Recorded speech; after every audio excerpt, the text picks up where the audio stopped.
দিনহাটায় ভারত বাংলাদেশ সীমান্ত এলাকায় মর্টার উদ্ধার। মাটি খোঁড়ার সময় নজরে আসে মর্টার। স্থানীয় একজন চাষির নজরে আসে। ৭১-এর যুদ্ধে পাক সেনা এই মর্টার ব্যবহার করে অনুমান পুলিশে। গোটা এলাকা ঘিরে রাখে বিএসএফ। বিন্নাগুড়ি সেনা ক্যাম্পে খবর দেওয়া হয়। সেনা জওয়ানরা মর্টার উদ্ধার করে। দিনহাটায় ভারত বাংলাদেশ সীমান্ত এলাকায় মর্টার উদ্ধার। মাটি খোঁড়ার সময় পুরো বিষয়টি নজরে আসে। স্থানীয় একজন চাষি দেখতে পান, তিনি খবর দেওয়া হয় বিএসএফকে। গোটা এলাকা ঘিরে রাখে বিএসএফ। বিন্নাগুড়ি সেনা ক্যাম্পে খবর দেওয়া হয়। তারপর সেখান থেকে সেনা জওয়ানরা এসে মর্টারটি উদ্ধার করে সেটিকে নিষ্ক্রিয় করে। ৭১-এর যুদ্ধে পাক সেনাই মর্টার ব্যবহার করে এমনটাই অনুমান পুলিশের। দেবজ্যোতি কাহালি রয়েছেন টেলিফোনের প্রতিনিধি। দেবজ্যোতি, ৭১-এ এই মর্টারগুলো ব্যবহার করা হতো এমনটাই অনুমান করছে পুলিশ। সেক্ষেত্রে সেটি কিভাবে এখন এখানে এসে পৌঁছলো, কি অনুমান করা হচ্ছে? ১৯৭১ সালে বাংলাদেশ যখন স্বাধীন হয়, সেই স্বাধীনের সময় যে যুদ্ধ হয়, তখন কিন্তু পাক সেনারা কিন্তু এই মর্টার এটা কিন্তু ব্যবহার করেছিল, এমনটাই অনুমান প্রাথমিকভাবে পুলিশের।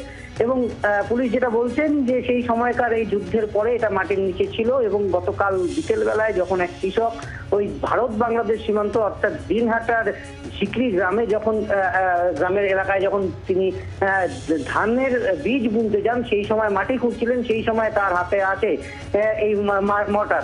এবং এরপর কিন্তু তিনি সেটাকে কিন্তু লোহা ভেবে বাড়িতে নিয়ে যান এবং বাড়িতে গিয়ে সেখানকার নোংরা পরিষ্কার করে দেখতে পান সেই মর্টারের মধ্যে লেখা রয়েছে পাকিস্তান। অর্থাৎ তারপরেই তিনি সেখান থেকে বিএসএফ, যারা কর্তব্যরত বিএসএফ জওয়ানরা ছিলেন, তাদের হাতে কিন্তু সেই মর্টারটা তুলে দেন এবং সেখানেই কিন্তু হয় বিপত্তি। এবং সেখানেই থেকেই কিন্তু বিএসএফ এর ঊর্ধ্বতন কর্তৃপক্ষের সঙ্গে কথা হয় এবং তারপর খবর দেওয়া হয় দিনহাটার সাহেবগঞ্জ থানার পুলিশকে। এবং সাহেবগঞ্জ থানার পুলিশ ইতিমধ্যে কিন্তু খবর দিয়েছিল সকাল থেকেই যে বিন্নাগুড়ি আর্মি ক্যাম্প, সেখানে যে বোম স্কোয়াড রয়েছে, সেই বোম স্কোয়াডকে ফোন করে খবর দেওয়া হয় এবং সেখান থেকে কিন্তু বোম স্কোয়াড এসে সেখান থেকে মর্টারটি উদ্ধার করে সেখানেই কিন্তু নিষ্ক্রিয় করে।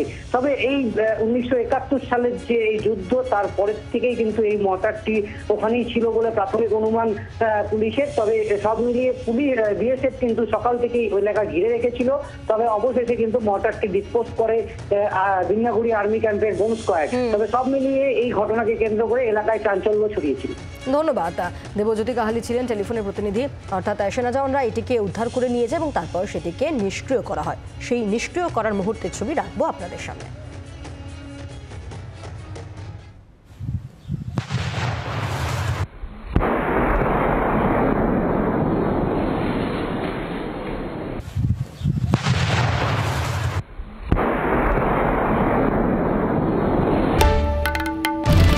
বাংলার আওয়াজ, বাঙালির আবেগ, জি ২৪ ঘন্টা।